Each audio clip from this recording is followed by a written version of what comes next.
ஜெபம் செய்வோம். கிருபையுள்ள ஆண்டவரே, இந்த காலை வேளைக்காக நாங்கள் நன்றியுள்ள இதயத்தோடு நாங்கள் துதிக்கிறோம், ஸ்தோத்திரிக்கிறோம். கடந்த ஒரு வார காலம் நீர் எங்களை கண்ணின்மணி போல பாதுகாத்து கொண்டீர். எங்களுடைய வாழ்க்கையில் வர இருந்த எல்லா ஆபத்து மோசங்களிலிருந்து எங்களை விடுவித்தீர், தப்புவித்தீர். உமக்கு நாங்கள் நன்றி சொல்கிறோம். இந்த பரிசுத்தமான ஓய்வு நாளை காண உதவி செய்தீங்க ஆண்டவரே. இந்த ஓய்வு நாளிலும் ஆண்டவரே உம்முடைய பரிசுத்த சன்னிதானத்தில் உம்மை ஆராதிக்க ஆண்டவரே நீர் கொடுத்த கிருபைகளுக்காக நாங்கள் உமக்கு நன்றி சொல்கிறோம். இந்த வேளையிலும் ஆண்டவரே உம்முடைய வார்த்தைகளை நாங்கள் தியானிக்க போகிறோம். கர்த்தருடைய கிருபை, கர்த்தருடைய கரம் எங்கள் கூட இருக்கும்படியாக நாங்கள் செபிக்கிறோம். அப்பா ஆண்டவரே, பேசுகிறது ஒரு மனுஷனுடைய சத்தம் இல்லாமல் பரிசுத்த ஆவியானுடைய சத்தத்தை நாங்கள் கேட்க எங்களுக்கு உதவி செய்யும். எங்களுடைய உள்ளத்தினுடைய ஆழங்களை அறிந்திருக்கிறவரே, எங்களுடைய வாழ்க்கைக்கு என்ன தேவை என்பது நமக்கு தெரியும் சுவாமி. அநேக கேள்விகளோடு கூட, குழப்பங்களோடு கூட, ஆறுதலான வார்த்தைக்காக வந்திருக்கிற ஜனங்களோடு கூட நீங்கள் பேசுங்கப்பா. உங்களுடைய வார்த்தையை நீங்கள் வெளிப்படுத்துங்க. உங்களுடைய வார்த்தையில் இருக்கிற அந்த வல்லமையை ஆண்டவரே உங்களுடைய பிள்ளைகள் உணர, அனுபவிக்க கர்த்தர் உதவி செய்யும். தாழ்த்தி உடைய கர்த்தரை ஒப்புக் கொடுக்கிறோம். இயேசு கிறிஸ்து மூலமாக ஜெபிக்கிறோம் ஜீவனுள்ள நல்ல பிதாவே, ஆமென். ஆண்டவரே இயேசு கிறிஸ்துவின் நாமத்தினாலே உங்கள் ஒருவரையும் அன்போடு கூட நான் வாழ்த்துகிறேன். இந்த 3 நாள் கன்வென்ஷன் கூடுகையில், இந்த சிலுவை தியான கூட்டங்களிலே ஆண்டவருடைய வார்த்தையை எடுத்து செல்வதற்கு ஆண்டவர் கொடுத்த கிருபைகளுக்காக விசேஷமாக இந்த வாய்ப்பை கொடுத்த சபை போதகர், சபை கமிட்டி உறுப்பினர்கள் ஒவ்வொருவருக்கும் என்னுடைய மனமார்ந்த நன்றி நான் தெரிவித்துக் கொள்கிறேன். கடந்த 2 நாட்களும் ஆண்டவர் நம்மோடு கூட பேசி கொண்டிருக்கிறார். இந்த சிலுவை தியான நாட்களிலே இயேசு கிறிஸ்துவனுடைய பாடு மரணத்தை நாம் அதிகமாக தியானித்து கொண்டிருக்கிறோம். நான் ஆரம்ப நாளிலே சொன்னது போல, it's not only for the seasonal meditation. இது ஒரு ஒரு ஒரு சமயத்திற்காக ஒரு தியானம் அல்ல. இது நம்முடைய வாழ்க்கையினுடைய எப்பொழுதுமே, இந்த உலகத்தினுடைய கடைசி மூச்சு வரை இயேசு கிறிஸ்துனுடைய பாடு மரணத்தை, அவருடைய சிலுவையை நாம் தியானிக்க வேண்டும். பவுல் சொல்லும் பொழுது சொல்லுகிறார், இயேசு கிறிஸ்துடைய பாடு மரணத்தை எங்களுடைய சிலுவையில் நாங்கள் சுமந்து திரிகிறோம். அந்த அனுபவம் உள்ள ஒரு கிறிஸ்தவர்களாக, அந்த அனுபவம் உள்ள ஒரு சீஷர்களாக நாம் மாற வேண்டும். இயேசு கிறிஸ்துனுடைய பாடு மரணத்தை சுமந்து திரிகிறவர்களாக, அது மாத்திரமல்ல, இயேசு கிறிஸ்துவை பின்பற்றுகிறவர்களாகிய நாமும் நம்முடைய சிலுவையை சுமந்து அவரை பின்பற்றுகிறோம் என்கிற ஒரு நினைவு எப்பொழுதும் நமக்குள் வேண்டும். We cannot leave our cross and we follow Jesus. We cannot. So we have to follow Jesus with our own cross. நம்முடைய ஆண்டவர் சொல்றார், ஒருவன் என்னை பின்பற்றி வர விரும்பினால் தன்னைத்தான் வெறுத்து தன் சிலுவையை, அந்த தன் சிலுவை என்று சொல்லி யோசிக்கும் பொழுது, சிலுவை அந்த யூதர்களுடைய காலத்தில் அது அவமானத்தினுடைய சின்னமாக இருந்தது. சிலுவை என்பது சைன் ஆஃப் ஷேம். நம்முடைய வாழ்க்கையில் எல்லாருடைய வாழ்க்கையிலும் அவமானங்கள் வரும், எல்லாருடைய வாழ்க்கையிலும் நிந்தைகள் வரும். அவைகளை சுமந்தவர்களாய் நாம் இயேசுவை பின்பற்ற வேண்டும். அவர் சொல்லுகிறாரு, உங்களுடைய பாவங்களை குறித்து பரிதபிக்க கூடாத ஆசாரியனாக இராமல் உங்களுடைய பாவங்களை குறித்து பரிதபிக்கிற ஆசாரியனாக ஆண்டவராக இயேசு கிறிஸ்து இருக்கிறார். ஒரு சின்ன உதாரணம் சொல்லணும் அப்படின்னா, இப்போ திடீர்னு நம்ம ஒரு ஆர்த்தோ டாக்டர்கிட்ட போகிறோம். ஆர்த்தோ டாக்டர்கிட்ட போய் நம்ம சொல்கிறோம், எனக்கு இந்த இடத்துல வலிக்குது, இந்த ஜாயின்ட்ஸ் எல்லாம் வலிக்குது, இந்த எலும்பில் வலி இருக்குது அப்படின்னா, ஒரு பெத்தாலஜிக்கல் ஐடியா, அவரோட தியரிட்டிக்கல் நாலேஜில் ஆமாம் இப்படி தான் இருக்கும், வலின்னா இப்படி தான் இருக்கும் அப்படின்னு அதை அவர் எக்ஸ்பீரியன்ஸ் பண்ணி அதை சொல்லுவார். ஆனால் ஒருவேளை அந்த டாக்டருக்கு அதே மாதிரி ஒரு போன் பெயின், அந்த மாதிரி ஒரு ஜாயிண்ட் பெயின் இருந்துச்சு, அவரும் அதுக்கு ட்ரீட்மெண்ட் எடுத்திருந்தாருன்னா, நம்ம கஷ்டத்தை சொல்லும்போது, நம்முடைய வலியை சொல்லும்போது, he can feel the pain. நம்ம சொல்லுகிற வலியை அவரால் உணர முடியும். இப்போ நம்ம ஆண்டவராக இயேசு கிறிஸ்துவோட போய் நம்முடைய பலவீனங்களை குறித்தோ, நம்முடைய காரியங்களை குறித்தோ நம்ம பகிர்ந்து கொடுக்கும்பொழுது, அதை குறித்து பரிதபிக்காமல், it's not only his understanding but he feels our problems, நம்முடைய பிரச்சனைகளை உணர்கிறவராக இருக்கிறார். நாட் ஓன்லி அவர் புரிந்து கொள்கிறவராக மாத்திரமல்ல, நம்முடைய பிரச்சனைகளை உணர்கிறவர்களாக இருக்கிறார். இந்த காலை வேளையில் ஆண்டவர் நம்மோடு கூட பேசும்படியாக நம்ம ஜெபத்தோடு ஆண்டோட சமூகத்தில் காத்திருப்போம். காலையில் பேசணும் அதே செய்தியை தான் நான் பேசலாம் அப்படின்னு யோசித்தேன். ஏன் அப்படின்னா, இந்த நாட்களில் உங்களுடைய சபைக்காக ஒரு நல்ல ஒரு ஃபார்மேட், நல்ல ஒரு தலைப்பின் கீழே நீங்கள் மெடிடேட் பண்ணிட்டு இருக்கீங்க. ஒவ்வொரு வாரமும் ஒவ்வொரு தலைப்புகளின் கீழே நீங்கள் மெடிடேட் பண்ணிட்டு இருக்கிறீங்க. இந்த வாரத்தில் ஒளியின் பிள்ளைகளாக நாம் வாழ வேண்டும் என்கிற ஒரு அழைப்பை ஆண்டவர் நம்ம கொடுத்திருக்கிறார். முதல் நாளில் அந்த அழைப்பில் உறுதியாக இருக்க வேண்டும். உரியா தன்னுடைய ரெஸ்பான்சிபிலிட்டியில், தன்னுடைய அழைப்பில் அவன் உறுதியாக இருந்தான். அவனுடைய வாய்ப்புகள் வந்தாலும் அந்த வாய்ப்புகளின் நிமித்தமாய் தன்னுடைய அழைப்பை உதாசீனப்படுத்தாதபடி தன்னுடைய அழைப்பில் அவன் உறுதியாயிருந்தான். அவன் எதற்காக தெரிந்து கொள்ளப்பட்டானோ, எதற்காக அழைக்கப்பட்டானோ, எந்த பொறுப்புகளை உடையவனாக இருந்தானோ அந்த பொறுப்பில் உண்மையுள்ளவனாக அவனுடைய அழைப்பில் உறுதியாக இருந்தான் என்று சொல்லி நாம் தியானித்தோம். நம் ஒவ்வொருடைய வாழ்க்கையிலும் ஆண்டவர் நம்மை அழைத்திருக்கிறார். 3 அழைப்பை குறித்து நாம் தியானித்தோம். ஆண்டவர் அவரோடு கூட இருக்கும்படியாக நாம் அழைத்திருக்கிறார். the call to be with Jesus. அது மாத்திரம் அல்ல, call to be forgiven. நம்முடைய பாவங்கள் மன்னிக்கப்படுவதற்காக ஆண்டவர் அழைத்திருக்கிறார். மரத்துக்கு மேல இந்த சகையை பார்த்து சொன்னார், சகைவே நீ சீக்கிரமாக இறங்கி வா, நான் இன்றைக்கு உன் வீட்டில் தங்கணும். சகை சந்தோஷத்தோட இயேசுவை அவனுடைய வீட்டிற்கு கூட்டிட்டு போகும் பொழுது அவர் சொன்னார், இந்த வீட்டிற்கு இன்றைக்கு ரட்சிப்பு வந்தது.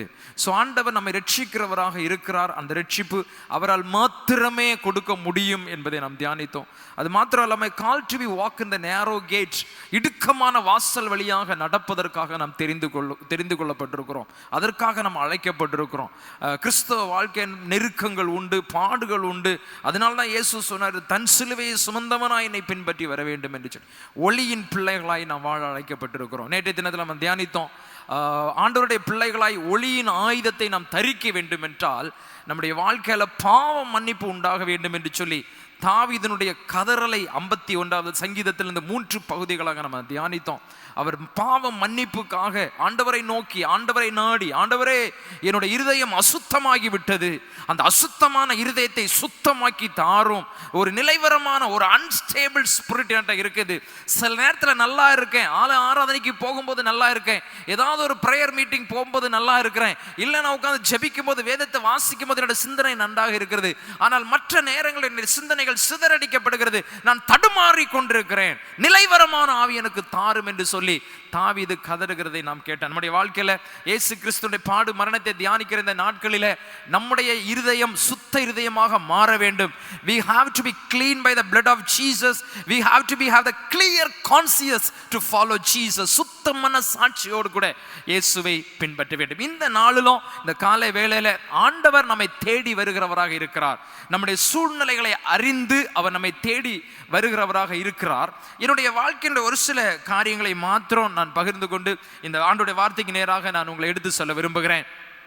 என்னுடைய சொந்த ஊர் நாகர்கோயில். ஒரு கிறிஸ்தவ குடும்பத்தில் தான் நான் பிறந்தேன். ஒரு CSI கிறிஸ்தவ குடும்பத்தில் தான் நான் பிறந்தேன். சின்ன வயசுலேருந்தே சர்ச்சுக்கு போகிற எல்லா அனுபவங்களும் இருந்தோம். ஆண்டவருக்கும் எனக்கும் எந்த ஒரு தொடர்பும் இல்லாமல் இருந்துச்சு. நான் 6th ஸ்டாண்டர்ட் படிக்கும் பொழுது என்னுடைய அப்பா ஒரு பாம் ஆக்சிடெண்ட்டில் 2 கண்களையும் இழந்து போகிறார். பல மாதங்கள் பல அறுவை சிகிச்சைகளினால் அவங்க ஹாஸ்பிட்டலில் இருந்தாங்க. நிறைய பணங்கள் செலவழிக்கப்பட்டது. அவருடைய சம்பாத்தியங்கள் எல்லாம் அழிக்கப்பட்டு நாங்கள் ஒன்றுமில்லாதவர்களை ஒரு ஏழ்மை நிலைமையை நாங்கள் அடைய ஆரம்பித்தோம். வாழ்க்கையில் பலவிதமான சேலஞ்சஸ். என்னோட 8ஆம் வகுப்பு படிக்கும்போது மற்ற பிள்ளைங்களுடைய வாழ்க்கை தரங்களை பார்த்து எங்கள் அப்பாவுக்கு ஆக்சிடென்ட் ஆனதுனால தானே நாங்கள் இப்படிப்பட்ட ஒரு வாழ்க்கை வாழுகிறோம் என்கிற அந்த மனப்பான்மை எனக்குள்ள இருந்ததுனால எனக்கு அநேக கேள்விகள், அநேக குழப்பங்கள்.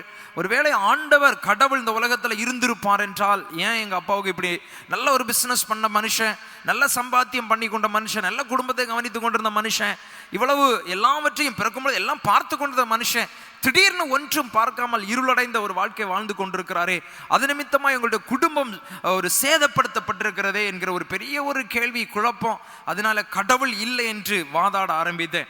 எப்போ பார்த்தாலும் கடவுளே இல்லை, யார் வந்தாலும் கடவுளெல்லாம் இல்லை, சும்மா இவங்க கடவுள்னு சும்மா ஏமாத்திட்டு இருக்கிறாங்கன்னு சொல்லிட்டு அந்த வாதாட்டம் என்னுடைய வாழ்க்கையில் தொடர்ந்து கொண்டே இருந்தது. கடவுள் இல்லை என்று ஒரு நாத்திகனாக பேசி கொண்டிருந்தேன். என்னுடைய 11th 12th ஹையர் செகண்டரியில் என்னுடைய வாழ்க்கை தடுமாற, நிலை மாற ஆரம்பித்தது. நண்பர்களோடு கூட என்னுடைய வாழ்க்கையை நான் வாழ வேண்டும் என்கிற ஒரு சிந்தனை, அது நான் நினைக்கிறபடி வாழ வேண்டும் என்கிற ஒரு எண்ணத்தோடு கூட நான் வாழ ஆரம்பித்தேன். கல்லூரி முடித்தது. என்னுடைய ப்ரொஃபஷனல் சர்டிஃபிகேட் வர்றதுக்கு முன்னாடியே எனக்கு வேலை கிடச்சி நான் திருநெல்வேலிக்கு வந்தேன். திருநெல்வேலியில் வேலை கிடைச்சி சம்பாதிக்க ஆரம்பித்ததுமே then I started to design my life. This is what my life, I am going to leave it அப்படின்னு சொல்லிட்டு என்னுடைய மனது என்ன சொல்லுகிறோ அதன்படி நிறைய நண்பர்கள், அதனால் ஒரு முரண்பாடான, ஒரு தடுமாற்றமான, ஒரு நிலையற்ற ஒரு வாழ்க்கை நான் வாழ்ந்து கொண்டிருந்தேன். பாவங்கள் என்னுடைய வாழ்க்கையில் பெருகி கொண்டிருந்தன.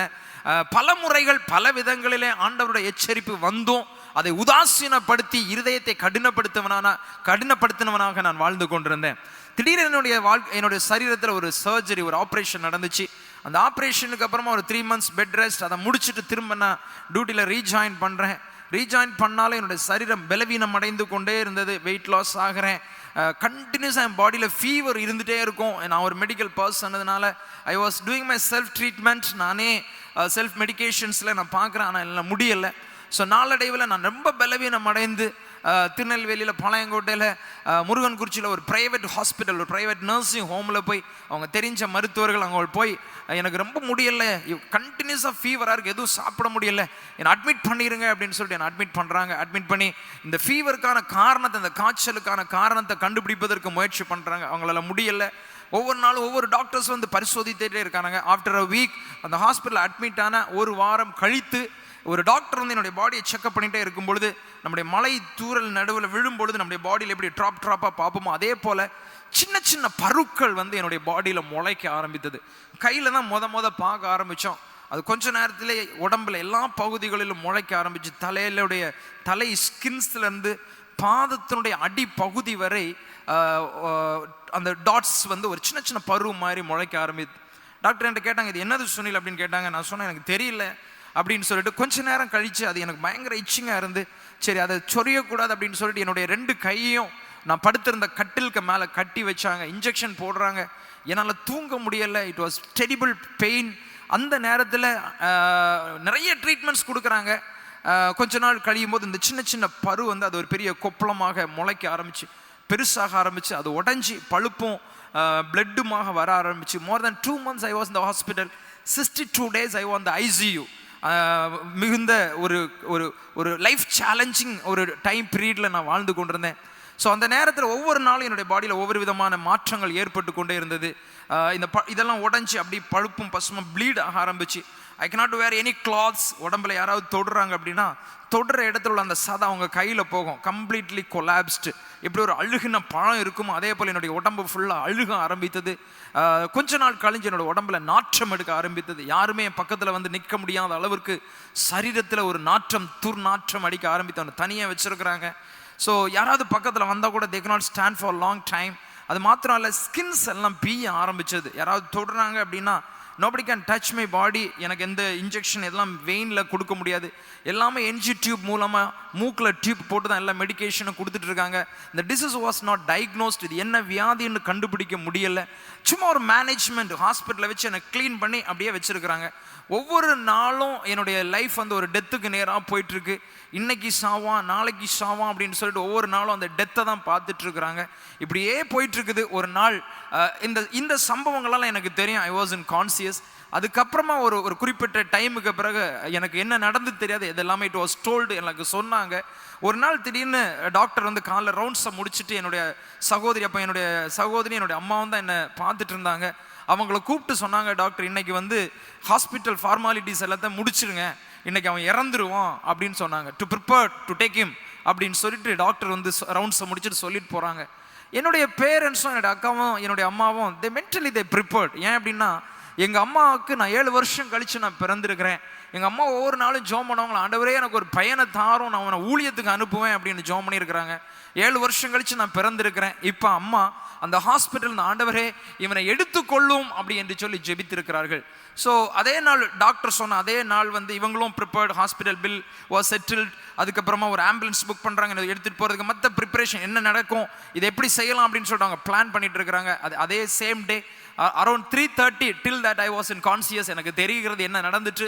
ஆனால் எனக்கே தெரியுது நான் வந்து என்னுடைய லைஃப் வந்து முடிய போகுது. I am almost end of my life அப்படின்னு தெரிய போகுது. ஆனாலும் என்னோட இருதயத்தை அந்த டைம்லலாம் 1-2 ஊழியக்காரங்களே எங்கள் அம்மா கூட்டிடுவாங்க ஜெபிப்பதற்கு. யாரையும் என் ரூமுக்குள்ளே நான் அலோவ் பண்ண மாட்டேன்.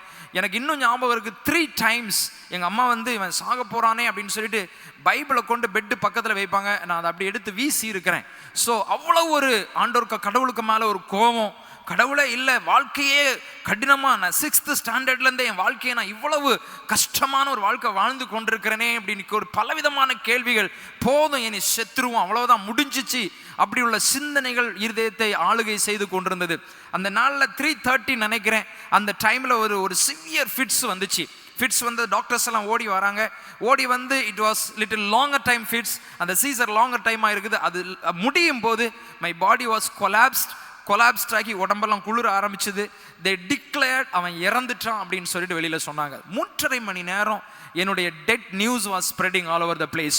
என்னுடைய சொந்தக்காரங்களுக்கு சொல்லப்படுகிறது, ஃப்ரெண்ட்ஸுக்கு சொல்லப்படுது, சர்ச்சுக்கு இன்ஃபார்ம் பண்ணி அடிச்சாங்க. காட்டாதுரை சர்ச்சுக்கு இன்ஃபார்ம் பண்ணிட்டாங்க, டாக்டர் இறந்துட்டான்னு சொல்றாங்க, நாங்கள் பாடியை தான் எடுத்துட்டு வருகிறோம் அப்படின்னு சொல்லிட்டு. ஸோ என்னுடைய பாடியை ப்ரிப்பேர் பண்ணி எடுத்துட்டு போறதுக்கு 3.5 மணி நேரம். எனக்கு இன்னும் அந்த டாக்டர் சொன்னது ஞாபகம் இருக்கு. 3.5 மணி நேரம் they stop the CPAP machine. என்னோட வென்டிலேட்டிங் எல்லாம் ஸ்டாப் பண்ணிட்டாங்க, ஆக்சிஜன் எல்லாம் ஸ்டாப் பண்ணி, vital status everything was they stopped. சும்மா அப்படியே படுக்க வச்சிருக்காங்க, ஒரு துணியை போட்டு கவர் பண்ணி படுக்க வச்சிருக்காங்க. 3.5 மணி நேரம் கழித்து என்னுடைய பாடியை வந்து யூஸ்வலாக பாடி எடுத்துட்டு போறதுக்கு முன்னாடி அந்த மார்ச்சுரியில் தூக்கி கொண்டு வைப்பாங்க. ஸோ அந்த procedure they planning to shift my body from the ICU. So அவங்க ஷிஃப்ட் பண்ணும்போது ஜூனியர் டாக்டர் ஃபவுண்ட் என்னுடைய காலில், வலது காலில் பெரு விரல் மட்டும் அசைஞ்சிட்டே இருந்திருக்கு. So immediately he call the doctors. என்ன கால் மட்டும் அசைஞ்சிட்டே இருக்கு, விரல் மட்டும் அசைஞ்சிட்டே இருக்குன்னு சொல்லிட்டு they were trying to stop it, they could not. அதுக்கப்புறமா கொஞ்ச நேரத்திலே என்னுடைய வலது கால் ஃபுல்லாக ஹீட் ஆக ஆரம்பிச்சு. So they had a doubt what is happening அப்படின்னு சொல்லிட்டு. கொஞ்ச நேரத்தில் நான் திரும்ப எக்ஸ்போஸ்ட் ஆகிறேன், பெயினால் எக்ஸ்போஸ்ட் ஆகிறேன். இந்த நேரத்தில் என்ன ஆகும்னா என்னுடைய அந்த ஸ்கின்ஸ் எல்லாமே அப்படி பயங்கர ஒரு அழுகின நிலைமை இருக்கும். எங்கெல்லாம் பென்ஸ் இருக்குமோ இந்த கை இடுக்குகள், அந்த கால் இடுக்குகள் எல்லாம் புழு வரம்ப ஒரு வெள்ளை கலரில் வார்ம்ஸ் வர ஆரம்பிச்சு, புழு வர ஆரம்பிச்சிடுச்சு. ஸோ அந்த புழு அப்படி நெளியும் போது ஒரு டெட்லி பெயினாக இருக்கும். ஐ cannot tolerate that pain. So திரும்ப எனக்கு அந்த பெயின் ஆகி நான் திரும்ப ரெஸ்ட்லெஸ் ஆகிறேன். உடனே என்னை வந்து திரும்ப CPAP பண்ணுறாங்க, திரும்ப வென்டிலேட் பண்ணுறாங்க. திரும்ப என்ன நடக்குதுன்னு எல்லாருக்குமே கன்ஃபியூஷன்ஸ். கொஞ்ச நேரத்தில் திரும்ப கான்சியஸ் ஆகுது. இந்த பெயின்னாலையும் இந்த வார்ம்ஸ் அந்த நெளிகிறதுனால இருக்கிற பெயின்ஸ்னாலையும் திரும்ப அகைன் ஐ எம் ரெஸ்ட்லெஸ். என்னால் பேச முடியாது, கத்த முடியாது, கம்ப்ளீட்லி பாடி ரெஸ்ட்லெஸ் ஆகுது. உடனே டாக்டர்ஸ் ஓகே நம்ம we will again put him in the sedation அப்படின்னு சொல்லிட்டு மயக்க மருந்த டியூப்ல ஏற்றுறதுக்கு அந்த ப்ரொசீஜரை ஸ்டார்ட் பண்ணுறாங்க. அந்த டைமில் எனக்கு கான்சியஸ் இருக்குது. இந்த நேரத்தில் அந்த கான்சியஸாக இருக்கும்போது ஒரு ஊழியக்காரர், அவர் நான் காலேஜ் படிக்கும் போதே இந்த ப்ரேயர் செல்லுக்கு வா, யூத் மீட்டிங் வா, யூத் கேம்புக்கு வா அப்படின்னு கூப்பிட்றதுக்கு வருவார். அவரை பார்த்தால் அவரோட வண்டி சவுண்டை கேட்டால் நான் எஸ்கேப் ஆயிடுவேன். நிறைய நேரங்களில் ஆஃபீஸ்க்குள்ளே இருந்துட்டு எனக்கு இன்னும் ஞாபகம் இருக்குது, அந்த அக்கா வந்து சாப்பாடு பண்ணி, அவன் தனியாக இருக்கான், அவனுக்கு சாப்பாடு கொண்டு போங்கன்னு அவங்க அந்த அண்ணாட்ட கொடுத்து விடுவாங்க. அவங்க சாப்பாடு எடுத்துகிட்டு வருவாங்க. எத்தனையோ முறை நான் ஆஃபீஸ்க்குள்ளே இருந்துட்டு நான் இல்லைன்னு சொல்லியிருக்கிறேன், ஆனால் சாப்பாடை மட்டும் வாங்கி சாப்பிட்ருக்கிறேன். ஸோ அந்த அண்ணா என்னை விடாமல் ஃபாலோ பண்ணிகிட்டே இருந்தாங்க. என்னுடைய கல்லூரி நாட்கள்லேருந்து ஃபாலோ பண்ண ஆரம்பித்தாங்க. நான் வேலை பார்க்கும்போதும் வந்து ஏதாவது ஒரு மீட்டிங் என்னை கூட்டிகிட்டு போய் எப்படியாவது இவன் இயேசு அறிந்து கொள்வானா, இவன் எப்படியாவது ஆண்டவர்கிட்ட வருவானான்னு எவ்வளவோ முயற்சி பண்ணாங்க. அன்னைக்கும் அவங்க ஒரு முகாமுக்காக, ஒரு வாலிபர் முகாமுக்காக ஒரு என்னை கூப்பிடுவதற்காக ஆஃபீஸ் போயிருக்காங்க, ஹாஸ்பிட்டல் போயிருக்காங்க.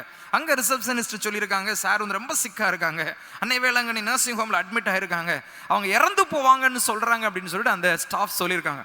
ஸோ இவர் உடனே he rushed into the hospital. அங்கே வரும்பொழுது இந்த சம்பவங்கள்லாம் நடந்துட்டு இருக்குது. அப்போ அவங்க டாக்டர் எங்கள் அக்காவை கூப்பிட்ருக்காங்க, எங்கள் அம்மா கொலாப்ஸ்ட் ஆகிட்டாங்கண்ணா, அவன் முடிஞ்சிட்டு அப்படின்னு சொன்ன உடனே மை மதர் ஃபெயிண்ட். அண்ட் அதுக்கப்புறம் அவங்கள இன்னொரு ரூமில் அட்மிட் பண்ணி அவங்கள ட்ரீட் பண்ணுறாங்க. எங்கள் அக்கா வந்து alone, she was struggling what to do இந்த காரியங்கள். இந்த நேரத்தில் இந்த அண்ணா வந்து யாராவது உள்ள வந்து பார்க்கலாம் அப்படின்னு டாக்டர் சொல்லும்போது he got the permission to come in. உள்ள வந்து அவர் சொன்ன வார்த்தைகள் எனக்கு இன்னும் ஞாபகம் இருக்கு. அவர் அப்படி வர்றதை நான் பார்க்குறேன்.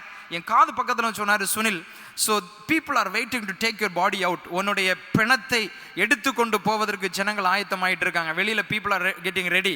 ஆனால் இந்த நேரத்தில் நீ செய்த பாவம் கொஞ்சோண்டு கான்சியஸ் உனக்குள்ளே இருக்கு. இந்த நேரத்தில் இயேசுவே, நான் பாவம் செய்திருக்கிறேன், என்னோட வாழ்க்கையில் அநேக பாவங்கள் இருக்கிறது, என்னுடைய வாழ்க்கையில் அநேக துரோகங்கள் இருக்கிறது, நீ இதை மன்னியும் அப்படின்னு ஆண்டவர்கிட்ட நீ மன்னிப்பு கேட்டியன்னா நீ இப்போ சாகும் பொழுது ஆண்டவர் நித்தியத்தில் உனக்கு வாழ்க்கையை கொடுப்பார் அப்படின்னு சொல்லிட்டு he started to pray. But still remember, அவர் ப்ரேயரை முடிக்கல, வெளியே போகிறாரு. அந்த நேரத்தில் தான் அந்த செடேஷனை ஏற்றுறாங்க. அந்த செடேஷனை டியூப்ஸில் ஏற்றி அந்த ப்ரொசீஜரை ஸ்டார்ட் பண்ணும்போது a small sense came to my mind. என்னுடைய மைண்டில் வந்துச்சு, 2 உதடம் ஒட்டாது, கீழே உதடு அப்படி தொங்கிட்டு இருக்குது இன்ஃபெக்டட் ஆகி. ஸோ வாயிலிருந்து பஸ்ஸும் பிளட்டும் ப்ளீட் ஆகிட்டு இருக்கு. ஒரு ட்ரே வாய் பக்கத்தில் வச்சுருப்பாங்க. ஸோ இந்த நேரத்தில் ஒரு small thought came to my mind. I set like that, இயேசுவே, சிலுவையில எனக்காக நீர் மரித்தது உண்மை என்றால் இந்த நேரத்தில் நான் சாகக்கூடாது, நான் பிழைக்கணும். இயேசுவே, சிலுவையில நீர் எனக்காக மரித்தது உண்மை என்றால் I don't want to die in this condition, I want to live some more days.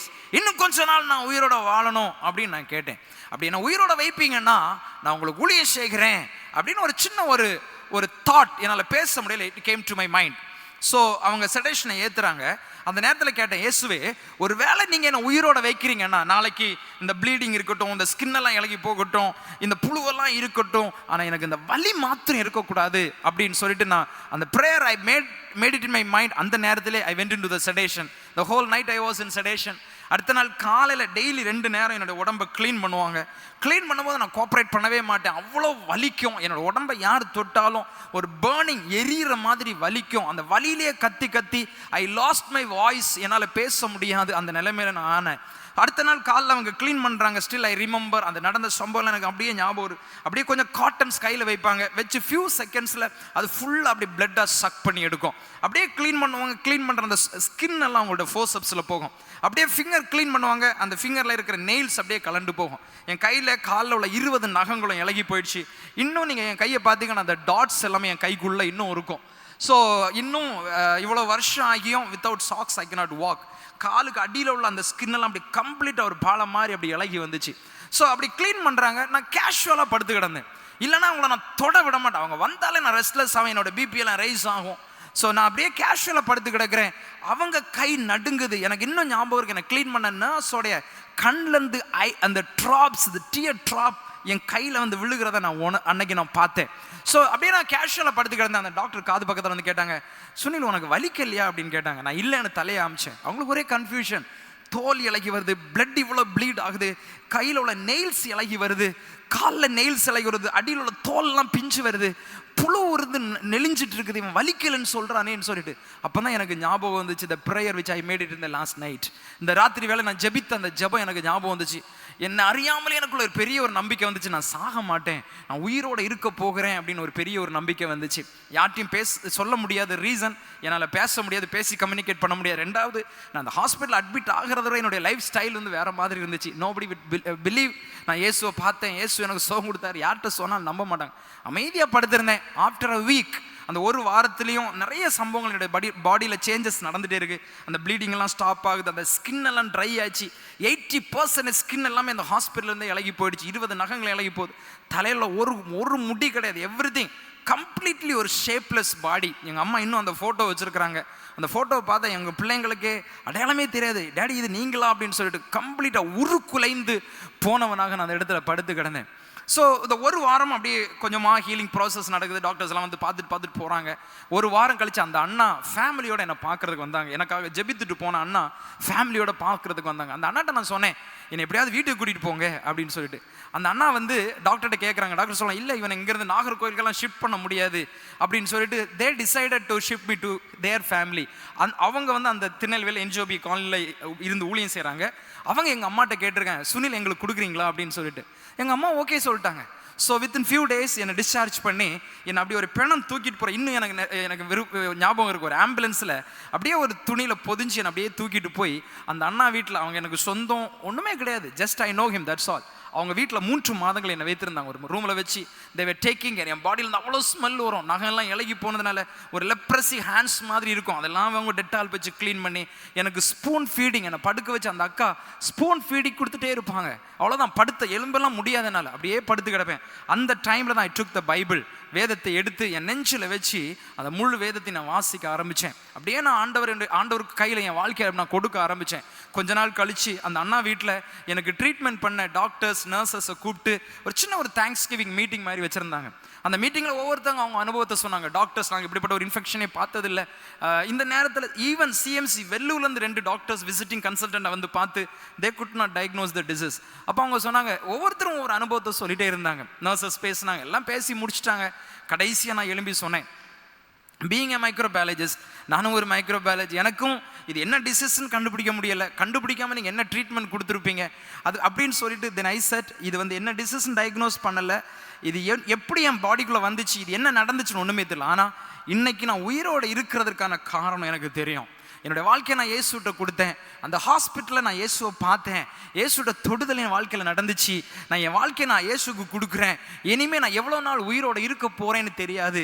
இருக்கிற நாள் நான் இயேசுக்காக நான் வாழுவேன், அவருக்காக நான் சாட்சி சொல்லுவேன் அப்படின்னு சொல்லிட்டு என்னுடைய வாழ்க்கையை நான் ஒப்பு கொடுத்தேன். ஐ ரிசைன் மை ஜாப், என்னுடைய வேலையை நான் மெடிக்கல் காலேஜில் நான் ரிசைன் பண்ணிட்டு then I went to the Bible college. I studied. அப்போவுமே எனக்கு வட இந்தியா குறித்த ஒரு பெரிய பாரம். ஆண்டவரே, இங்கெல்லாம் நிறைய ஊழியங்கள் நடக்குது, வட இந்தியாவில் இன்னும் உண்மை அறியாத ஜனங்கள் இருக்கிறாங்களேன்னு. அப்போ எல்லாம் ஹிந்தியும் தெரியாது, ஒன்றுமே தெரியாது, ஒரு தமிழ் மட்டும்தான் தெரியும். அதை வச்சுட்டு வட இந்தியா விசேஷமாக உத்தரப்பிரதேசத்துக்கு நான் ஜோம் பண்ணிட்டு இருந்தேன். ஆண்டவரே, என்னை எப்படியாவது உத்தரப்பிரதேசம் கொண்டு போங்க அப்படின்னு சொல்லிட்டு ஆண்டவனை 2004 வருஷம் உத்தரப்பிரதேசத்துக்கு கொண்டு போனார். ஒரு மிஷினரியாக, ஒரு யங் மிஷினரியாக, ஒரு மெடிக்கல் மிஷினரியாக ஆண்டவனை கொண்டு போனார். அங்கே 19 வருஷங்கள் இருந்தோம். ஒரு ஸ்கூல் ஆரம்பித்தேன், ஒரு இன்ஸ்டிடியூட் ஆரம்பித்து அநேக ஊழியங்கள், அநேக வாலிபர்கள் இயேசுவை ஏற்றுக்கொள்ள ஞானஸ்நானம் எடுப்பதற்கு ஆண்டவர் உதவி செய்தார். 3 இடங்களில் ஆலயங்களை ஸ்தாபிப்பதற்கு ஆண்டவர் உதவி செய்தார். நாங்கள் இங்கே வர்றதுக்கு முன்னாடி நாங்கள் ஒரு கிறிஸ்மஸ் கெட் டுகெதர் வச்சோம். அப்போ more than 450 people they gathered in one place.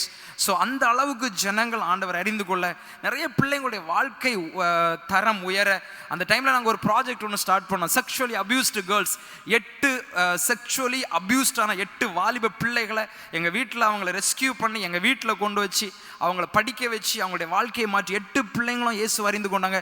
8 பிள்ளைங்களுக்கும் நான் ஞானஸ்நானம் கொடுத்தேன். 8 பிள்ளைங்களும் எங்கள் வீட்டில் இருந்து அவர்களுக்கு திருமணம் பண்ணி வைக்கும் வரை ஆண்டவர் எங்களுக்கு உதவி செய்தார். இப்படிப்பட்ட அநேக ஊழியங்களை நாங்கள் செய்துட்டு இருந்தோம். திரும்ப then I did my mental health. நான் அது ஏன் நான் மென்டல் ஹெல்த் படித்தேன்னு நான் முதல் நாள் நான் சொன்னேன். I was diagnosed with prostate cancer for 2 years.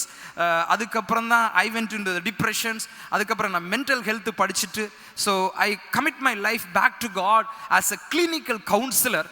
Madurai, we came back to Madurai 2.5 years back. மதுரையில் இருந்து எனக்கு ஒரு ஸ்கூலில், இன்ஸ்டிடியூஷன்ஸில், காலேஜஸில் மென்டல் ஹெல்த் கிளினிக்கல் கவுன்சிலிங் பண்ணுவதற்கு, நிறைய ஃபேமிலிஸ் கவுன்சிலிங் பண்ணுவதற்கும் ஆண்டவர் உதவி செய்து கொண்டு இப்போ ஒரு 4 families by God's grace last year, ஒரு 2 families even so many years they were separated. இந்த 2 years அவங்க சேர்ந்து வாழ்றதுக்கு ஆண்டவர் கிருபை செய்து இப்போ 4 ஃபேமிலிஸை ஹேண்டில் பண்ணுறோம். Lot of young people, lot of young teenagers counselling. அவங்க அடிக்ஷன்ஸில், அவங்களுடைய personal problem even they cannot share with anybody. People comes to my office, comes to my clinic, comes to my home.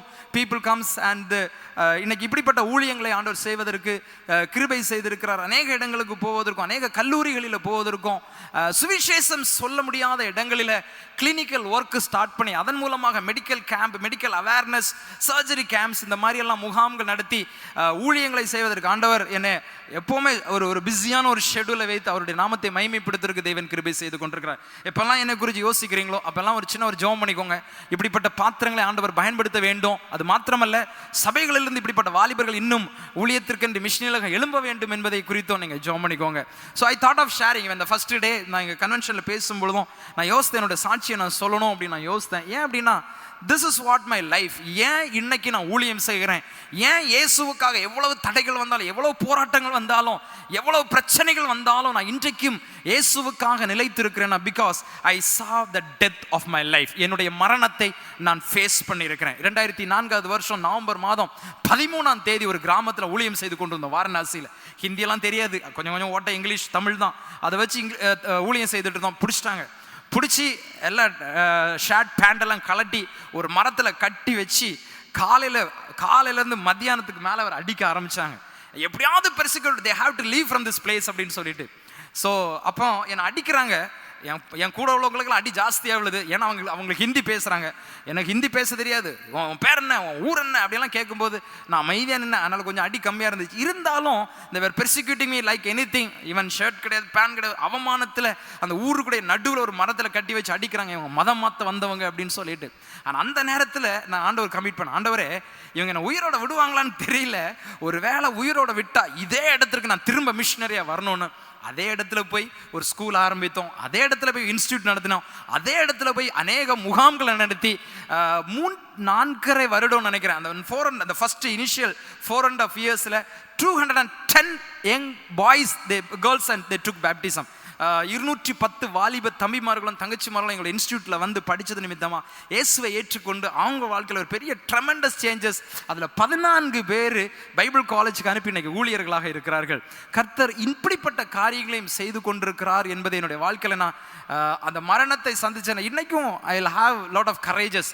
நிறைய discouragements வரும், பலவீனங்கள் வரும், but still God is alive because God took me to the point of death.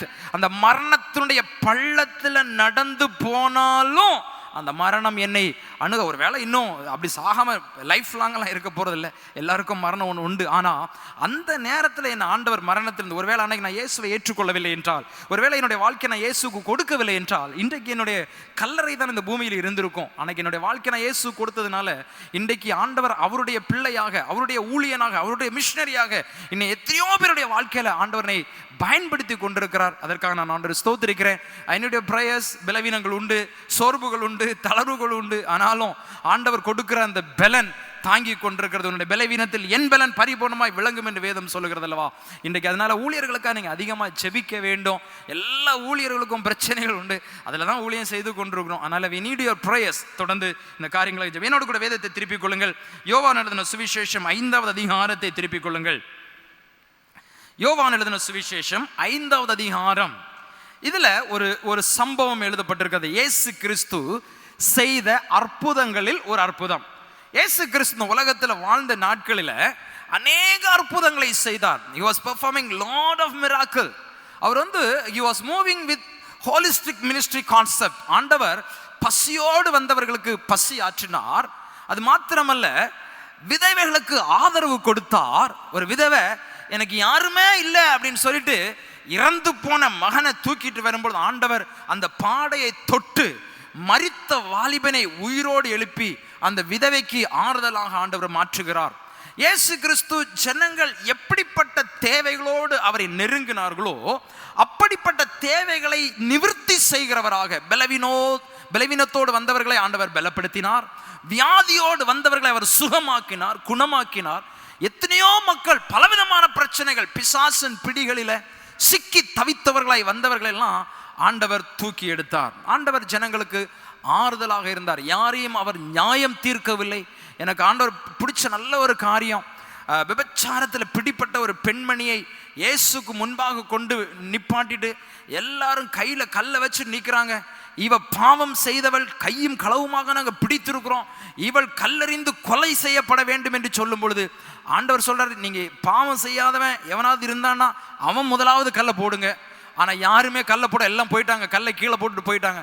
there was none to punish her. அவளை தண்டிப்பதற்கு அங்க ஒருத்தம் கூட இல்லை. ஆனா ஆண்டவர் திரும்ப நிமிர்ந்து பார்க்கிறாரு, யாருமே இல்லையாம்மா, எல்லாரும் போயிட்டாங்க.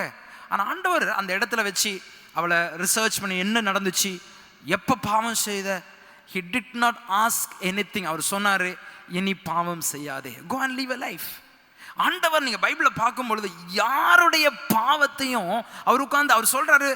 எபிரேயர்ல வாசிக்கும் பொழுது உன்னுடைய அநியாயங்களையும் உன்னுடைய அக்கிரமங்களையும் உன்னுடைய பாவங்களையும் நான் நினையாமல் இருப்பேன் என்று சொல்லுகிறார். He never remember what we did in our lives. அவர் சொல்ற உன்னுடைய பாவங்களை சமுத்திரத்தின் ஆழத்தில் நான் போட்டு விட்டேன். நேற்று தினத்தில் நம்ம தியானிச்சோம், ஏன் ஆண்டவரை நெருங்க வேண்டும், ஏன் சிலுவைக்கு முன்னாடி வர வேண்டும், என்னுடைய பாவங்கள், என்னுடைய அநியாயங்கள், என்னுடைய அக்கிரமங்கள் அவரால் மன்னிக்கப்பட வேண்டும். we cannot claim that we are holy people. நம்ம பெரிய பரிசுத்தவான் என்று சொல்லி யாரும் கிளைம் பண்ண முடியாது. ஒருவேளை நம்ம சர்ச்சில் இருக்கும்போது, மீட்டிங்கில் இருக்கும்போது நம்ம ஆண்டவர் அப்படியே தரிசிச்சுட்டே இருப்போம். But when we go back to home என்ன நடக்கும் நமக்கு தான் தெரியும். என்ன பேசுவோம், எப்படி எப்படி சுபாவம் மாறும் அப்படின்னு. ஒரு நாள் எனக்கு ஒரு ஞாபகம் இருக்கு. ஒரு பாஸ்டர் பிரசங்கம் பண்ணிட்டே இருந்தாராம். பிரசங்கம் பண்ணி முடிச்சதும் அவங்க ஒய்ஃப் ஒரு பக்கெட்டு, அவருக்கு தண்ணி, கொஞ்சம் ஸ்நாக்ஸு, ட்ரெஸ்ஸு, ப்ரஷ்ஷு, பேஸ்ட்டு எல்லாம் எடுத்துகிட்டு வந்துச்சு. ஆல்டரில் கொடுத்துருச்சு. கொடுத்துட்டு அவன் பாஸ்டருக்கு ஒன்றும் புரியலை, என்னம்மா அப்படின்னு கேட்டுச்சு. அப்போ அவன் சொன்னேன், நீங்கள் இதெல்லாம் வச்சுக்கோங்க, உங்களுக்கு ஸ்நாக்ஸ் எல்லாம் இங்கே வச்சுருக்கேன், உங்களுக்கு என்னென்ன தேவையோ எல்லாம் டைமுக்கு டைம் ஆல்டருக்கு அனுப்பிடுங்க. இவருக்கு ஒன்றுமே புரியலை. என்னாச்சுமா? எப்பா நீங்கள் புல்பிட்டில் நின்று பிரசங்கம் பண்ணும்போது தேவதூதனை போல இருக்கீங்கப்பா. Your looks like a angel when you are standing in the pulpit and preaching. அப்போ எப்போ வீட்டுக்கு வரீங்களோ நீங்கள் பிசாசா மாறுறீங்கப்பா. ஆனால் நீங்கள் பிசாசா மாறுங்க. என் ஒய்ஃப் இந்த மீட்டிங்கில் இப்போ இருக்காங்க, அவங்களுக்கு தெரியும் உங்க நின்று பிரசங்கம் வீட்டில் எப்படி இருப்பேன், ரைட்? நீங்கள் பிசாசா மாறுறதை நான் பார்க்க விரும்பலை, உங்களை நான் எப்போவுமே தேவதூதனா நான் பார்க்க விரும்புகிறேன். நீங்கள் அப்படியே அங்கேயே இருங்கப்பா, ரைட்? நிறைய நேரங்களில் நம்ம இன்னைக்கு பைபிள் எடுக்கும், கிறிஸ்டியன் மீட்டிங் போகும்போது, ஒர்ஷிப்பில், ஆராதனையில் நம்ம உடனே God is looking our heart. He knows our motive. அதனால தான் தாவீது ஒரு இடத்துல சொல்றார், ஆண்டவரே நான் படுத்திருக்கும் பொழுது என்னுடைய நினைவுகளை நீர் பரிசோதித்து பாரும். when I am in the bed, when I am in sleeping, Lord you search my thoughts அப்படிங்கிறாரு. தூங்கிட்டு இருக்கும்போது என்னுடைய சிந்தனையை நீர் பரிசோதித்து பாரும் ஆண்டவரே. அதுதான் ரியாலிட்டி, அதுதான் ரியல் லைஃப். இங்க இருக்கும்போது நம்முடைய எமோஷன், நம்முடைய feelings towards to the Lord, ஆண்டவரே நாங்கள் ஆராதித்துக் கொண்டிருக்கிறோம், உம்முடைய வசனத்தை தியானித்துக் கொண்டிருக்கிறோம். After half an hour when we are going back to our home, when some arguments comes, when some discouragements comes, when some sickness will comes, how we'll react. நம்முடைய சுபாவம் எப்படி வெளிவருகிறது? அதனால ஆண்டவர் சொல்றாரு, என்னில் நிலைத்திருங்கள், நான் உங்களில் நிலைத்திருக்கிறேன். அவர் முதலாவது சொல்ற, நான் உங்கள்ட்ட நிலைச்சிருக்கேன்னு சொல்ல அவர் சொன்னாரு, first you remain in me, என்னில் நிலைத்திரு. அப்புறம் அடுத்து தொடர்ந்து சொல்றாரு, என்னை அல்லாமல் உங்களால் ஒன்றும் செய்ய முடியாது. without me you can do nothing. கிறிஸ்து இல்லாமல், நான் முதலாவது நாள் சொன்னேன், நம்முடைய வீட்டில் இயேசு வேண்டும். இன்னைக்கு வாலிப பிள்ளைங்க நம்ம வீட்டில் இருக்காங்க, டீனேஜர்ஸ் எல்லாம் இருக்காங்க. they are facing lot of challenges. we don't know. இன்னைக்கு சின்ன சின்ன பிள்ளைங்க வந்து சொல்றாங்க, emotionally I am weak, emotionally I lost, I am seeking some comfortness, nobody is understanding me. The people are longing for the care from somebody, the people are longing for the love from somebody. இன்னைக்கு நம்ம வீட்ல we don't have time. கொஞ்சம் time இருந்தாலும் we are arguments, we are fighting, we have the disagreements. சின்ன argument, சின்ன fight, it is spoiling our children lives. இன்னைக்கு media உலகத்துல, technology உலகத்துல வாழ்ந்துட்டு இருக்கிறோம். we are living in a smartness world.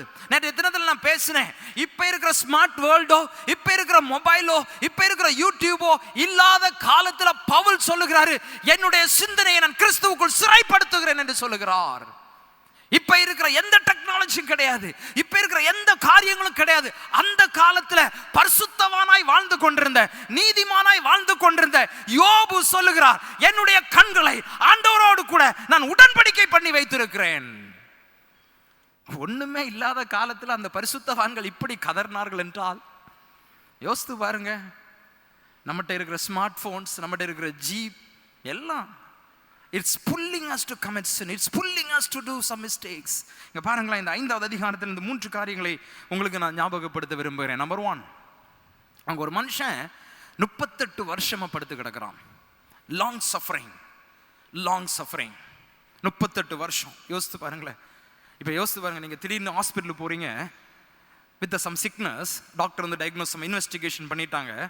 Investigation பண்ணோம், டாக்டர் சொல்கிறாங்க உங்களுக்கு டைஃபாய்டு இருக்குது, நீங்கள் ஒரு வாரம் ஹாஸ்பிட்டல் அட்மிட் பண்ணோம், உங்களுக்கு நாங்கள் ட்ரீட்மெண்ட் கொடுக்கணும். இந்த ஒரு வாரம் ஹாஸ்பிட்டல் எப்படி இருக்கும்?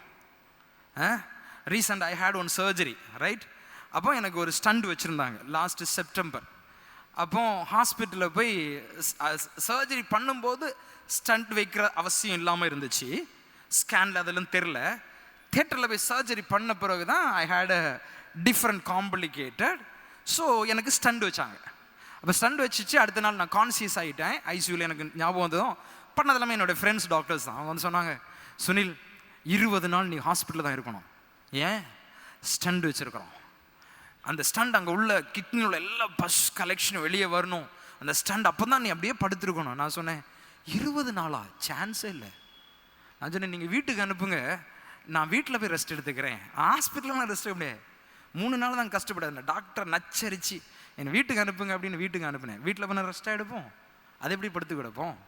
எனக்கு இன்னும் ஞாபகம் இருக்குது, என் மனைவி இங்கே இருக்கிறாங்க, பொய் சொல்லலை. அந்த ஸ்டண்டோட அது என்ன, சீகன் பால் கூட ஊர் பேர்னது தரங்கம்பாடியில் போய் 3 நாள் வாலிப கூட்டத்தில் பிரசங்கம் பண்ணிட்டு வந்தேன். ஹல்லேலூயா. சரியா? I was in the stunt. அங்கே போனவங்களுக்கும் தெரியாது. ஒன்று சொன்னேன், எனக்கு தங்குறதுக்கு ஒரு கம்ஃபர்டபுளாக ஒரு இடத்த வச்சுக்கோங்க, எனக்கு சாப்பாடெல்லாம் ரொம்ப அரேஞ்ச் பண்ணிடாதீங்க அப்படின்னு நான் சொன்னேன். லாஸ்ட் மீட்டிங்கில் நான் சொன்னேன், அங்கே அவ்வளோ 17 வாலிபர்கள் இயேசு கிறிஸ்துவை ஏற்றுக்கொண்டார்கள். புறஜாதி மக்கள், ஆண்டவர் அறியாத ஜனங்கள், 17 வாலிபர்கள் இயேசுவை ஏற்றுக்கொண்டார்கள். அப்போ கடைசி நாள் தான் சொன்னேன், நான் போயிட்டு திரும்ப ஹாஸ்பிட்டல் அட்மிட் பண்ணணும், திரும்ப எனக்கு ஒரு சர்ஜரி நடக்க போகுது, எனக்கு ஒரு ஸ்டண்டோடு தான் நான் வந்து பிரசங்கம் பண்ணிட்டு இருக்கேன். வாழ்க்கையில் we will face problems. எனக்கு பிரச்சனை. சிலவங்களுக்கு பிரச்சனை இருக்காது, பிரச்சனை இல்லாட்ட அது ஒரு பிரச்சனையாக மாறிடும். பிரச்சனை இல்லை, அது ஒரு பிரச்சனை. See, we all will have problem from the small child to till the old age. நான் இன்னைக்கு யூத் மீட்டிங்ல தான் நான் பிரசங்கம் பண்ண போறேன். ஸ்டேஜஸ் ஆஃப் லைஃப்னு பேச போறேன். வாலிப பிள்ளைங்களுக்கு வாழ்க்கையினுடைய பருவங்களில் இருக்கக்கூடிய சேலஞ்சஸை பத்தி நான் பேசலாம்னு யோசிச்சுட்டு இருக்கிறேன். பிராக்டிக்கலா எல்லாருடைய வாழ்க்கையிலும் பிரச்சனைகள் உண்டு, எல்லா ஸ்டேஜஸ்லயும் பிரச்சனை. பணம் இருந்தாலும் பிரச்சனை, பணம் இல்லாட்டாலும் பிரச்சனை. இங்க பாருங்களேன், ஒரு மனுஷன் 38 வருஷம், அந்த மனுஷனுக்கு குடும்பம் இருந்திருக்கலாம், he might have family. இப்போ என்ன நடக்குது? குடும்பம் அவன் கூட கிடையாது, ஒய்ஃப் அவன் கூட இல்லை, பிள்ளைங்க அவன் கூட இல்லை, யாருமே இல்லை, there is none, யாருமே இல்லை. 38 வருஷம். ஆனா அந்த நீங்க 6வது வசனத்தை பாருங்க. இயேசு அவனை பார்த்து, அவன் நீண்ட நாளாய் வியாதியஸ்தனாய் கிடக்கிறதை அறிந்து. எனக்கு பைபிளில் நீங்க அண்டர்லைன் பண்ற பழக்கம் இருந்துச்சுன்னா அந்த கண்டு அந்த அறிந்து என்கிற 2 வார்த்தை நீங்க அண்டர்லைன் பண்ணிக்கலாம். It gives you lot of meanings. அவனை கண்டார், யாருமே அவனை காணல. 38 வருஷம் ஒரு இடத்துல படுத்து கிடக்கிறான், யாருமே காணல. இயேசு அவனை கண்டார். எனக்கு அருமையான சகோதரனே, சகோதரியே, ஒருவேளை ஒரு லாங் சஃபரிங் வாழ்க்கை வாழ்ந்து கொண்டிருக்கிறீர்களா? எத்தனை காலங்கள் நான் இதை அனுபவிக்க வேண்டும்? எத்தனை காலங்கள் இந்த வியாதி என்னுடைய சரீரத்தில் இருக்கும்? எத்தனை காலங்கள் இந்த கிரைசிஸ்க்குள்ள நான் போய் கொண்டிருக்க வேண்டும் என்று கேள்வி கேட்டு கொண்டிருக்கிறீர்களா? வேதம் சொல்லுகிறது, ஆண்டவர் உங்களை கண்டிருக்கிறார், ஆண்டவர் உங்களை அறிந்திருக்கிறார், அவர் உங்களை தேடி வருகிறவராக இருக்கிறார். வேதம் சொல்லுகிறது. இந்த சிலுவையின் தியான நாட்களிலே நம்ம நினைக்கிறோம் இயேசுவை தேடி போறோம், சிலுவை பக்கத்துல போறோம், ஃபைன். பட் இங்க வேதம் சொல்லுகிறது, அவர் உங்களை கண்டவராய், அவர் உங்களை அறிந்தவராய், அவர் உங்களை தேடி வந்திருக்கிறார். இப்ப பிரச்சனை என்ன? அதுதான் நான் சொல்ல போறேன். இங்க பாருங்களேன், அவன் ஒரு வார்த்தை சொல்றான். இந்த வார்த்தைகளை மாத்திரம் நான் உங்களுக்கு சொல்லி ஞாபகப்படுத்துறேன். என்ன வார்த்தை சொல்றான் பாருங்க. 7வது வசனத்துல ஆண்டவர் கேட்கிறார், 6வது வசனத்துல கேட்கிறாரு, நீ சுகமடைய விரும்புகிறாயா அப்படின்னு கேட்கிறாரு. அவன் 7வது வசனத்தில் அவன் என்ன சொல்றான்? ஆண்டவரே, ஐ ஹாவ் நோ ஒன், எனக்கு யாருமே இல்லை. நான் கிளினிக்கல் கவுன்சிலிங் பண்ணுறேன். ஒரு நாள் எனக்கெல்லாம் நீங்கள் என்னோட ரிப்போர்ட்ஸ் எல்லாம் பார்த்தீங்கன்னா தெரியும், ஒரு நாள் average 10 people they come to my room for a counseling, different stages. ஸ்டூடெண்ட்ஸாக இருப்பாங்க, டீனேஜர்ஸாக இருப்பாங்க, ஃபேமிலிஸாக இருப்பாங்க, சிக் பீப்புளாக இருப்பாங்க, ஏதோ வருவாங்க. அவங்க சொல்கிற எல்லாரும் யுனிக்காக பேசுகிற ஒரு வார்த்தை, எனக்கு யாருமே இல்லை பிரதர், என்னை யாருமே புரிஞ்சுக்க மாட்டேங்கிறாங்க பிரதர், என் ஹஸ்பண்ட் என்னை புரிஞ்சுக்க மாட்டேங்கிறாங்க பிரதர், என் மனைவி என்னை புரிஞ்சுக்க மாட்டேங்கிறாங்க பிரதர், என் பிள்ளைங்க என்னை புரிஞ்சுக்க மாட்டேங்க, யாருமே, there is none to understand me brother, என்னோட எமோஷனில் யாருமே புரிஞ்சுக்க மாட்டேங்கிறாங்க பிரதர். நான் என்ன சொல்ல தெரியுமா? யாருமே புரிஞ்சுக்க மாட்டாங்கன்னு சொல்கிறேன். புரிஞ்சுக்குவாங்கன்னு நான் சொல்லவே இல்லை. நான் ஃபேமிலி கவுன்சிலிங் பண்ணுறேன், ஃபேமிலிஸை சேர்த்து விடுவேன், பிரிஞ்சு இருக்கிற ஃபேமிலிஸ் தான் சேர்த்து விட முயற்சி பண்ணுவேன். நான் அவங்கள்ட்ட என்ன சொல்ல தெரியுமா? இனி புரிஞ்சுக்குவீங்க எங்களையும். யாராவது அந்த கல்யாணம் புருஷன் முன்னாடி சொல்லுவாங்க, நாங்கள் கல்யாணம் பண்ணிட்டு சண்டையே போட்டதில்லை, போய் அப்படி சண்டையே போட்டதில்லைன்னா நீங்கள் இன்னும் குடும்ப வாழ்க்கை வாழ ஆரம்பிக்கலாம்னு அர்த்தம். சண்டைகள் வரும், சச்சரவுகள் வரும், ஆர்கியூமெண்ட்ஸ் வரும், we will have problems. ஆனால் நம்ம உடனே எனக்கு யாருமே இல்லை, என்ன புரிஞ்சுக்க முடியாது, உடனே சூட்கேஸை தூக்கிட்டு அம்மா வீட்டுக்கு ஓட முடியாது. இன்னைக்குள்ள பிள்ளை, நான் நிறைய கவுன்சிலிங் பண்ணுறனால சொல்கிறேன், சீக்கிரம் முடிச்சிடறேன், கவுன்சிலிங் பண்ணுறனால சொல்கிறேன். இன்னைக்குள்ள few reasons I found it. One of the biggest reason யார் தெரியுமா? அம்மாமார்கள், பெற்றோர்கள். என்ன சொல்லுவாங்க தெரியுமா? நான் சொல்கிறேன், ஒருவேளை இன்னைக்கு அப்படிப்பட்ட சிந்தனை இருந்துச்சுன்னா எனக்கு கொஞ்சம் மாறிடுங்க, யோசிக்காங்க, என்ன இவர் இப்படி பேசுகிறாருன்னு.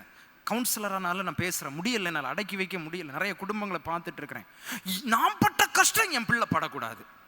இது வந்து ஏன் தெரில, நாங்கள் கஷ்டப்படுறதுனால இன்னைக்கு நாங்கள் நல்லா இருக்கோம்.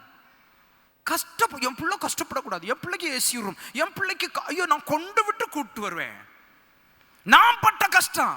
அப்போ அந்த பிள்ளைக்கு கஷ்டம்னா என்னன்னு தெரியாது. அப்படியே கஷ்டம் இல்லாமல் அப்படியே பொதிஞ்சு, வெயில் படாமல், மழை படாமல், குளிர் படாமல், அப்படி அழகா உலகம்னு என்ன தெரியாமல், கஷ்டம் என்னன்னு தெரியாமல் அப்படியே வளர்த்தி கல்யாணம்னு ஒன்று பண்ணி வச்சிருவோம். அப்போ தான் அந்த பிள்ளைக்கு கஷ்டம்னா என்னன்னு தெரியும். அங்கே இன்னொரு வில்லி இருப்பாங்க. அப்போ இந்த பிள்ளைக்கு தெரியாது, அந்த உலகத்தை ஃபேஸ் பண்ண தெரியாது. ஏன்னா நம்ம தான் கஷ்டப்படாமல் வளர்த்துட்டோமே. அப்போ உடனே அது ஃபோன் பண்ணோம், அம்மா என்ன சமைக்க சொல்கிறாங்க அம்மா, அப்படியா சொன்னாங்க, அம்மா வீடை பெருக்கி துடைக்க சொல்கிறாங்க அம்மா, அப்படியா சொன்னாங்க, அம்மா என் ஹஸ்பண்ட் என்ன திட்டாருமா, நீ வந்துருமா நான் பார்த்துக்கிறேன். It is happening, it's not a joke, it is happening. பிள்ளைங்க கஷ்டப்படட்டுமே. வாலிப பிள்ளைங்க இருக்காங்க, உங்கள் பிள்ளைங்க கஷ்டத்தை கற்றுக் கொடுங்களேன், கஷ்டத்தை காமிங்களேன். எனக்கு 2 பிள்ளைங்க இருக்காங்க, அவங்க பார்த்தாங்க, என்னை அரெஸ்ட் பண்ணதை பார்த்தாங்க, என்னை ஜெயிலில் கொண்டு போட்டதை பார்த்தாங்க, என்னை போலீஸ் பிடிச்சிட்டு போனதை பார்த்தாங்க, என்னை அடித்ததை பார்த்தாங்க, ஊழியம் நான் என்னன்னு என் பிள்ளைங்க கண்ணால் பார்த்தாங்க. we have taken one decision, எங்கள் பிள்ளைங்களை எக்காரணத்தை கொண்டு நாங்கள் ஹாஸ்டலில் விடக்கூடாதுன்னு நாங்கள் தீர்மானித்தோம். நாங்கள் உத்தரப்பிரதேசத்தில் ஊழியம் செஞ்சோம், ஜார்க்கண்டில் ஊழியம் செய்தோம், தேராதூனில் ஊழியம் செய்தோம், நார்த் இந்தியாவில் நிறைய இடங்களில் ஊழியம் செய்தோம். But we have taken the decision, எங்கள் பிள்ளைங்களை ஏன் தெரியுமா, பிள்ளைங்க எங்கள் கூட இருக்கட்டுமே, கஷ்டத்தை பார்க்கட்டுமே, கஷ்டத்தை அனுபவிக்கட்டுமே. அப்போ தான் எங்கள் பிள்ளைங்க இப்போ சொல்கிறாங்க, ஆண்டவர் ஊழியத்துக்கு கூப்பிட்டாலும் எங்கள் பிள்ளைங்க ஊழியத்துக்கு போவாங்க. ஹல்லேலூயா. they know how to handle their life. இங்கே பாருங்களேன், யாருமே புரிஞ்சுக்க முடியாது. இப்போ யோசிச்சு பாருங்களேன், எல்லா ஒய்ஃப்ஸ்க்கும் இதை மட்டும் சொல்லிடுறேன், எல்லா ஒய்ஃப்ஸ்க்கும் என்ன ஆசை தெரியுமா, ஹஸ்பண்ட் என்கிட்ட அன்பா இருக்கணும். அவங்க என்ன நினைக்கணும், ஹஸ்பண்ட் அன்பா இருந்தால் எல்லாம் முடிஞ்சிடும் அப்படின்னு நினைக்கிறாங்க. நோ, பைபிள் ஒரு கேரக்டர் இருக்கு, அன்னாள்னு ஒரு கேரக்டர். அன்னாள்கிட்ட ஹஸ்பண்ட் என்ன சொன்னாரு, எல்லாரையும் காட்டிலும், அவருக்கு ஏற்கனவே இன்னொரு ஒய்ஃப் இருக்கு, அவர் சொல்றாரு எல்லாரையும் காட்டிலும் அன்னாலே உன்னை நான் அதிகமாய் நேசிக்கிறேன் சொன்னாரா சொல்லலையா? இப்போ உங்கள் ஹஸ்பண்ட், என்னுடைய அக்காமார்கள்ட்ட நான் சொல்கிறேன், உங்கள் ஹஸ்பண்ட் இன்னைக்கு சர்ச் முடிஞ்சுட்டு போன உடனே உங்கள் கையை பிடிச்சிட்டு, டார்லிங், இந்த உலகத்தில் எல்லாரையும் காட்டிலும், including my mother, including my sister, எல்லாரையும் காட்டிலும் உன்னை நான் அதிகமாக நேசிக்கிறேன்னு ஒரு வார்த்தை சொன்னால் இன்னைக்கு என்ன நடக்கும்? அவருக்கு ஒரு சிலையே வச்சிருவீங்கல்ல. இதுதான் லாங்கிங். இப்ப சொல்றான், அண்ணாவுடைய ஹஸ்பண்ட் சொல்றான், எல்லாரையும் காட்டிலும் முன்னே நான் அதிகமாக நேசிக்கிறேன். இப்ப என்ன நடக்குது, அந்த அன்பை பெற்றுக்கொண்ட அன்னாள் மனம் கசந்து அழுது கொண்டிருக்கிறாள். அந்த அன்பு அவளை திருப்தி படுத்தினதா? கணவன் கொடுத்த அந்த கம்ஃபர்ட் அவளை திருப்தி படுத்தினதா? இல்லை. இந்த உலகத்துல எந்த அன்பும் உன்னை திருப்தி படுத்தாது. அதை தான் நான் பேசிக் கொண்டிருக்கிறேன். இந்த உலகத்துல எந்த எமோஷனல் கேரும் உன்னை திருப்தி படுத்தாது. அதை தான் நான் பேசிக் கொண்டிருக்கிறேன். 38 வருஷம் படுத்து கிடக்கிறான், யாராவது என்ன தூக்கிட்டு போக மாட்டாங்களா? யாராவது என்ன ஒருத்தரும் தூக்க மாட்டாங்க. அப்பதான் இயேசு பார்க்கிறார், இவனை யாருமே தூக்கலையே. எல்லாராலும் புறக்கணிக்கப்படுகிறீர்களா? எல்லாராலும் அவமதிக்கப்படுகிறீர்களா? எல்லாராலும் ஒதுக்கப்படுகிறீர்களா? உங்களை தேடி இயேசு வருகிறார். 38 வருஷம் எல்லாராலும் புறக்கணிக்கப்பட்டான், எல்லாராலும் ஒதுக்கப்பட்டான், யாருமே இல்லை என்கிற உணர்வோடு வாழ்ந்து கொண்டிருக்கிற அந்த மனுஷனை தேடி இயேசு வந்தார். இன்னொரு காரியம் சொல்றான், அதையும் சொல்லிட்டு நான் முடிச்சிடுறேன். வேறு ஒருவன், நான் போய் குதிக்க முன்னாடி இன்னொருத்தன். இப்ப நம்ம பிரச்சனை தெரியுமா, எப்பவுமே மற்றவனை பார்க்கறது தான் நம்ம பிரச்சனை. அங்க என்ன நடக்குது, பக்கத்து வீட்டில் என்ன ஸ்மெல் வருது, பக்கத்து வீட்டில் என்ன குழம்பு பண்றாங்க, பக்கத்து வீட்டில் என்ன இருக்காங்க, என்னோட அக்கா வீட்டில் என்ன பண்றாங்க, என் அண்ணா வீட்டில் என்ன பண்றாங்க, என் சம்பந்தியார் வீட்டில் என்ன பண்றாங்க. ஏய், why you are looking that? இன்னைக்கு நிறைய பிரச்சனை. இப்போ இன்னைக்கு பாருங்களேன், நிறைய பேர் ஸ்ட்ரெஸ்ல இருக்கிறதுக்கு one of the reason is mobile. ஏன் தெரியுமா, எவ்ரிதிங் இஸ் அப்டேட்டட். இப்போ பாஸ்டர் ஜோமன் நாங்கல்ல, அந்த தாய்லாந்தில் நடக்கிற, எனக்கு நேற்றுக்கும் ஜோமனார். அப்போ தான் எனக்கு தெரிஞ்சிச்சு, ஓ இப்படி ஏதோ நடக்குது போல இருக்கு இப்படி. அப்புறம் நைட்டு போய் நான் பார்த்தேன், எனக்கு 2 மணி நேரம் தூக்கம் வரல. அந்த பில்டிங் அசைஞ்சது, கீழே நொறுங்குனது, விழுந்தது, ஆயிரக்கணக்கான மக்கள் செத்து கிடக்கிறத பார்த்து ராத்திரி 2 மணி நேரம் எனக்கு தூக்கம் வரல. See, so this will spoil you. when நான் மற்றவங்களை பார்க்க வேண்டாம், அப்படி நீங்கள் தனியாக வாழுங்க, தனியாக ஒரு தீவில் போய் வாழுங்கன்னு நான் சொல்ல வரல. பட் மற்றவங்களையே பார்த்துட்டு உங்கள் லைஃப்பை அதில் கம்பேர் பண்ணாதீங்க. அவனுக்கு சுகம் கிடைக்குது, அவனுக்கு ஆசீர்வாதம் நடக்குது, அவனுக்கு எல்லாம் நல்லா நடக்குது, எனக்கு ஏன் நடக்க மாட்டேன்? Don't look it that. உங்களுக்கு என்ன வேணும்? இப்போ பாருங்களேன், ஆண்டவர் கேட்குறா, உனக்கு சுகம் அடைய விரும்புகிறாயா? இந்த type of question is yes or no. அவன் எஸ்ன்னு சொல்லலை, நோயும் சொல்ல, மற்ற எல்லாம் சொல்லிட்டு இருக்கான். That is a problem for our life. உனக்கு என்ன வேணும்? உனக்கு சுகம் வேணுமா? ஆமா ஆண்டவரே, அதுக்கு தான் நான் கிடக்கிறேன், என்னை தூக்கி கொண்டு போட்டிருக்கேன் ஆண்டவரே. எனக்கு அருமையான சபையே, ஆண்டவர் 3 காரியங்களை உங்களுக்கு ஞாபகப்படுத்துகிறார். யாருமே இல்லை நினைச்சிட்டு இருக்கீங்களா? It's a long suffering. ரொம்ப நாள் இந்த வியாதியை வச்சிருக்கிறேன், ரொம்ப நாள் இந்த போராட்டம் போராடி கொண்டிருக்கிறேன், ரொம்ப நாள் இந்த பாடுகளை அனுபவிச்சுட்டு இருக்கிறேன். யோசிச்சுட்டு இருக்கிறீங்களா? எனக்கு யாருமே இல்லைன்னு யோசிச்சுட்டு இருக்கீங்களா? என்ன இன்னொருத்தன் அப்படின்னு வேற யாரையாவது குற்றம் சுமத்தி கொண்டிருக்கிறீர்களா? மனம் திரும்புவோம். இந்த சிலுவையின் தியானத்தில், ஆண்டவரே என்னை நீர் உம்மால மட்டும்தான் திருப்திப்படுத்த முடியும், உங்களால் மட்டும்தான் என்ன அன்பா பார்த்துக்க முடியும், உங்க அன்பு மட்டும்தான் என்ன பூரணப்படுத்தும், நீங்க மட்டும்தான் என்ன காப்பாற்ற முடியும் ஆண்டவரே, நீங்க மட்டும்தான் எனக்கு சுகம் கொடுக்க முடியும் ஆண்டவரே, நீங்க மட்டும்தான் இந்த உலகத்துல என்ன சமாதானமா வாழ வைக்க முடியும். அந்த தாட்டுக்கு நீங்க வந்து பாருங்களேன். கல்யாணம் ஆன புதுசுல என் ஒய்ஃப் இங்கே இருக்கா, நாங்கள் இப்போ ஜார்க்கண்டில் ஊழியம் செஞ்சுட்டு இருந்தோம், ஒரு ஹாஸ்பிட்டலில் மிஷினரியாக நான் இருந்தேன். அப்போ கல்யாணம் ஆன புதுசு, ஐ திங்க் ஒரு 2 months ஆயிருக்குன்னு நினைக்கிறேன். வந்து கதவை தட்டும், திறக்கவே மாட்டான். இந்த என் கூட அப்போ பேச்சுலர் பசங்க இருந்தாங்க, எங்கள் வீட்டுக்கு மாடியில் பேச்சுலர் குவார்ட்டர்ஸ். அவனும் அப்பவுமே சொல்லுவான், என்னென்ன திடீர்னு கல்யாணம் பண்ணிட்டீங்க அப்படின்னு அவனும் ஓட்டிகிட்டு இருந்தானுவான். அப்போ வந்து நான் கதவை தட்டுவேன், ரொம்ப நேரம் கதவு திறக்காது. அப்புறம் லேசாக கதவு திறக்கும், பசங்களாம் பார்த்துட்டு இருப்பாங்க. அப்படியே கதவு திறந்து என் ஒய்ஃப் அப்படியே லேசாக எட்டி பார்ப்பா. 1 மணி நேரம் கழிச்சு வாங்க அப்படின்னு சொல்லுவாள். ஏன்னு கேட்டேன், ஜோம் பண்ணிட்டு இருக்கேன். நம்பர் அப்போ தான் சொல்லுவேன், பசங்க சொல்லுவாங்க, வாங்கண்ணே நாங்கள் உங்களுக்கு டீ போட்டு தரோம். See, she gave the priority to God first.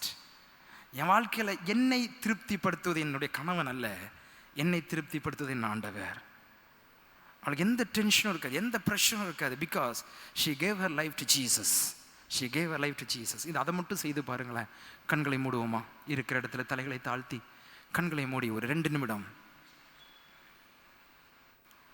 ஆண்டோட சமூகத்தில் நம்மளை ஒப்பு கொடுப்போம். இந்த செய்தியை உங்கள்கிட்ட பேசுவதற்கு ஆண்டவரனை உணர்த்தினதுனால தான் நான் பேசினேன். திரும்ப திரும்ப ஆண்டவர் இந்த காரியத்தை உணர்த்தினார். எனக்குன்னு யாருமே இல்லையே, என்னை புரிந்து கொள்வார் யாருமே இல்லையே. People are blaming me. People are irritating me. People are disturbing me. There is none to understand my feelings. There is none to understand my emotions. I am ignored.